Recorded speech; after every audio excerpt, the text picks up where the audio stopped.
दोस्तों नमस्ते। दोस्तों आज का टॉपिक का विषय ये है कि गुड फीलिंग का स्रोत क्या है, ये कहाँ से आते हैं। देखिए हर एक दुनिया में, इस दुनिया में हर एक व्यक्ति सोचता है कि हमें क्या है, हमेशा क्या है, गुड फीलिंग हो। बैड फीलिंग कोई व्यक्ति महसूस नहीं करना चाहता है, क्योंकि बैड फीलिंग से व्यक्ति का मन जो होता है दुखी हो जाता है, और गुड फीलिंग से व्यक्ति का मन जो होता है आनंद से भर जाता है। इसलिए हर एक इंसान जो होता है गुड फीलिंग के ही चक्कर में, गुड फीलिंग के पीछे दौड़ता है। इसके लिए अनेक अनेक उपाय करता है। जैसे मान लीजिए एक एक व्यक्ति है, वो सोचता है कि अगर हमारे बच्चे को क्यों पढ़ाता है, इसके पीछे रीज़न है कि वो बच्चे को पढ़ाएगा तो बच्चे क्या अच्छे पोस्ट पर चले जाएंगे, उनके पास ज्ञान बढ़ेगा, उसका रिस्पेक्ट मिलेगा, क्या है, धन कमाएंगे, तो उसकी वजह से क्या हमें खुशी मिलेगी। अगर वो बच्चों को नहीं पढ़ाएगा तो क्या है, बच्चे क्या अज्ञान हो जाएंगे, वो कुछ ऐसे काम कर देंगे जिससे समाज में क्या है, वैलिडिटी नहीं है, समाज उसकी आलोचना कर सकता है। तो इसलिए जो भी आप काम कर रहे हैं समझिए कि आप गुड फीलिंग के लिए ही कर रहे हैं। अगर आप विदेश जा रहे हैं तो किसके लिए जा रहे हैं, गुड फीलिंग के लिए ही जा रहे हैं। पैसे कमाएंगे तो आपको गुड फीलिंग आएगी, आपकी फैमिली खुश रहेगी तो आप भी खुश रहेंगे। आप मतलब कोई किसी कंपटीशन में भाग ले रहे हैं, यानी कि आप किसी एग्ज़ाम की तैयारी कर रहे हैं तो किसके लिए कर रहे हैं, गुड फीलिंग के लिए कर रहे हैं। आप एग्ज़ाम में पास भी हो जाते हैं तो आपको क्या होता है, गुड फीलिंग आती है। आप क्या, अगर आपको क्या आर्थिक समस्या है उसको समाधान करने के लिए आप बिजनेस कर रहे हैं, किसके लिए, गुड फीलिंग के लिए करते हैं। आप शादी करते हैं, किसके लिए करते हैं, गुड फीलिंग के लिए करते हैं। यानी कि व्यक्ति जो होता है जो भी स्टेप उठाता है तो गुड फीलिंग के लिए होता है।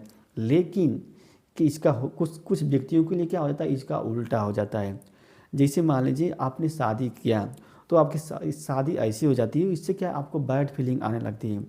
ब्रेकअप हो जाता है, आपके बच्चे नहीं पैदा होते हैं, आपके क्या है, संबंध अच्छे नहीं रहते हैं, तो इससे क्या आपको बैड फीलिंग आने लगती है।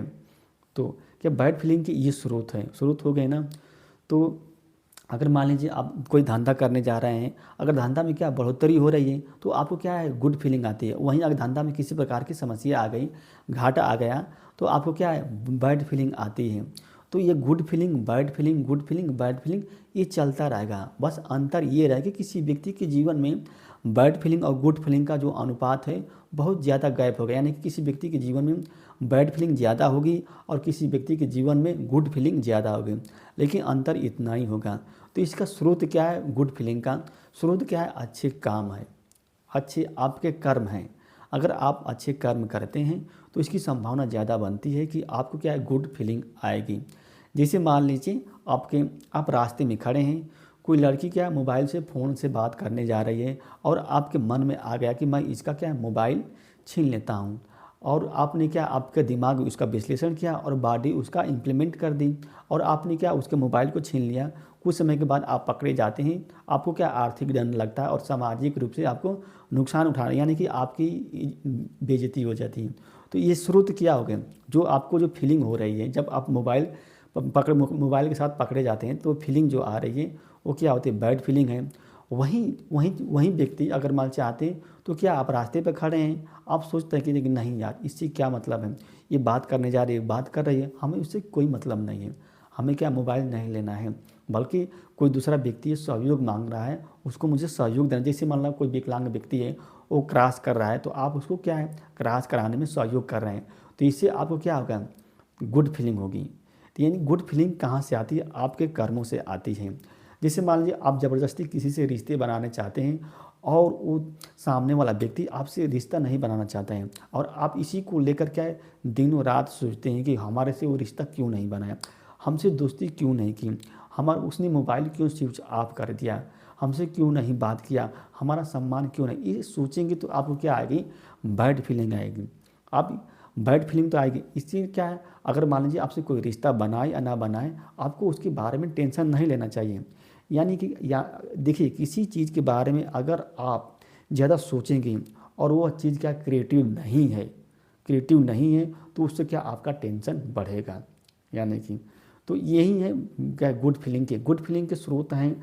आप क्या है, अपने बच्चों को क्या अच्छी शिक्षा दे सकते हैं, आप जीवन में कुछ ऐसे भी काम कर सकते हैं जिससे क्या आपको गुड फीलिंग आ सकती है।